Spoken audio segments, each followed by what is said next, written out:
Olá, eu sou a doutora Maíra Terra, pediatra, com título de especialista pela Sociedade Brasileira de Pediatria e faço parte do Departamento de Adolescência da Sociedade de Pediatria de São Paulo.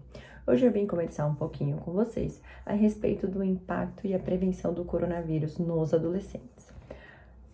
Acho que todo mundo sabe que a adolescência é um período marcado de várias vulnerabilidades, né? Pelas intensas transformações físicas advindas da puberdade e pelas transformações psíquicas inerentes a esse momento, a gente tem esse olhar já de uma época de grande vulnerabilidade.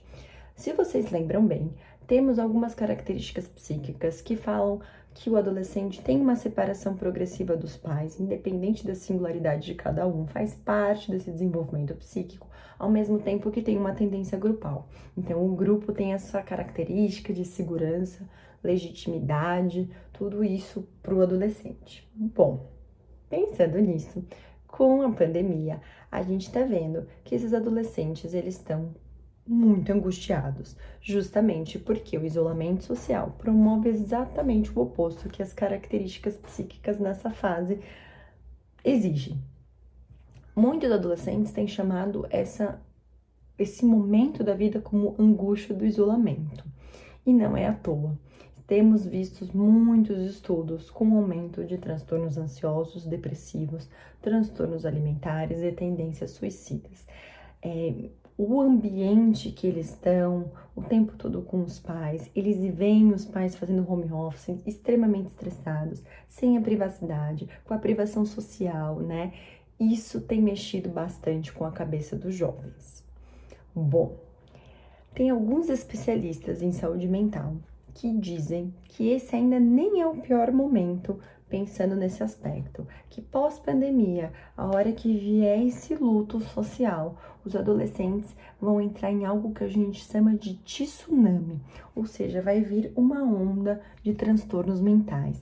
Então, nós, profissionais da saúde, pediatras e pediatras, temos que ficar bastante atentos já a esse momento e esperar o pior que está por vir. Bom, e também tem alguns estudos mostrando que mesmo os adolescentes que já fazem um tratamento e estavam estáveis, estão com alguma dificuldade também nesse momento. Até porque ficou um tempo sem o acesso à saúde, a telemedicina não é a mesma, né? Tem toda uma questão aí envolvida. Bom, o que nós, né, temos, qual é a nossa obrigação, qual é o nosso papel diante desse cenário? Primeiro, a gente tem que dialogar com a escola e com os pais, né, com a dinâmica familiar, para a gente tentar minimamente conseguir esse diálogo, né? A telemedicina é uma ferramenta que também pode ser usada, tendo atendimento ambulatorial, e é importante instruir os pais que mais importante do que ficar atento a quantas horas passa na tela, né? Não sei se vocês lembram que o tempo tela recomendado para um adolescente pelos protocolos é 2 horas por dia. Bom, neste momento de pandemia, isso não faz mais sentido, até porque eles estão fazendo uma educação à distância, ficam horas e horas na internet, até para estudar. O mais importante de as horas tela, o número de horas tela nesse momento é supervisionar o conteúdo, né? É estar junto, é perguntar os medos, as angústias e o entendimento sobre o coronavírus. Tem alguns trabalhos, inclusive, mostrando que adolescentes que têm menos entendimento sobre a doença, que menos conversa sobre isso, maior é o impacto psíquico. Bom, outro aspecto que a gente tem que levar em consideração é esse diálogo com a comunidade escolar, que está se desdobrando para inserir os jovens nessa educação à distância. Acontece que a gente tem que lembrar que o Brasil é um país extremamente desigual, né? Com uma estrutura escolar desigual. A partir do momento que a gente depende da internet como ferramenta de acesso educacional, essas desigualdades tendem a aumentar.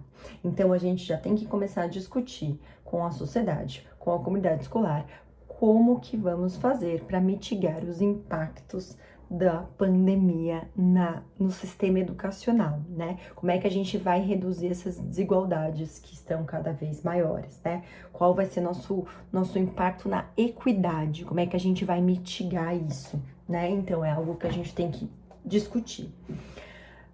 E o último recado que eu queria deixar é também a gente ficar atento a essa escuta, né? O que eles estão falando, né? Tem extremos emocionais na fala. Então, tem desde o adolescente que acha que é indestrutível, que não vai pegar o vírus, que não acontece nada com ele. Esse é um problema. A gente precisa ficar atento a esse tipo de adolescente. Até aquele adolescente que acha que não vai mais existir um mundo, que é o apocalipse, que vai acabar tudo. São extremos emocionais que a gente precisa estar muito atento de rastrear e acolher, né?